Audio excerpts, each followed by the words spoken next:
ரோஜாக்கள் அழகு, ரோஜாக்கள் அழகு, ரோஜாக்கள் என்றாலே அழகு, ரோஜாக்கள் என்றாலே அழகு, ரோஜாக்கள் என்றாலே அழகு, அதிலும் கருப்பு ரோஜா என்றால் மிகவும் அழகு, ரோஜாக்கள் என்றாலே அழகு, ரோஜாக்கள் என்றாலே அழகு, அதிலும் மிகவும் கருப்பான ரோஜாக்கள் மிகவும் அழகு, ரோஜாக்கள் என்றாலே அழகு, கருப்பு ரோஜாக்கள் என்றாலே அழகு, ரோஜாக்கள் என்றாலே அழகு, கருப்பு ரோஜாக்கள் என்றாலே அழகு, ரோஜாக்கள் மிகவும் அழகு, ரோஜாக்கள் மிகவும் அழகு, அதிலும் கருப்பு ரோஜாக்கள் என்றால் மிகவும் அழகு, அது நார்வேலதானே கிடைக்கும், அது நார்வேலதானே கிடைக்கும்,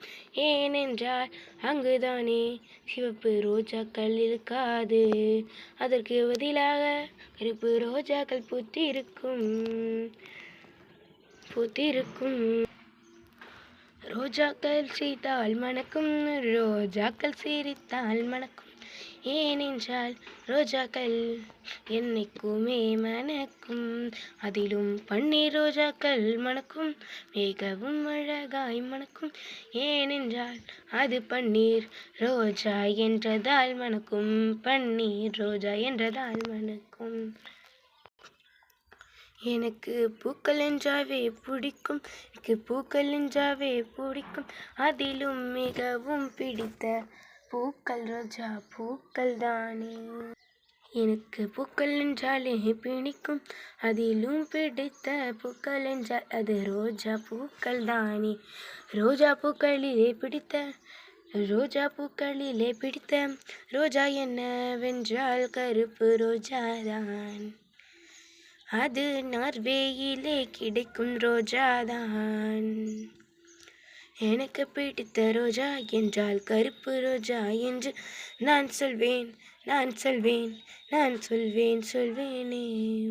கருப்பு ரோஜா எனக்கு மிகவும் பிடிக்கும், ஏனென்றால் கருப்பு ரோஜா எனக்கு மிகவும் பிடிக்குமே, ஏனென்றால் நானும் கருப்பு தான் என்பதால் கருப்பு ரோஜாவை பிடிக்கும், எனக்கு கருப்பு ரோஜாவை பிடிக்கும்.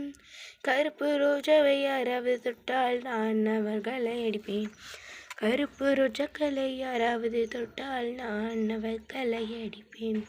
ரோஜாக்கள் என்றாலே பிடிக்கும் அழகு, ரோஜாக்கள் என்றாலே பிடிக்கும், ரோஜாக்களை நான் பிரித்து அனைவருக்கும் தருவேன், ஏனென்றால் நான் தானே பிரித்து தருகிறேன், அதனால் தான் அனைவருக்கும் பூக்கள் அதாவது ரோஜாவை கொடுக்க பிடிக்கும்.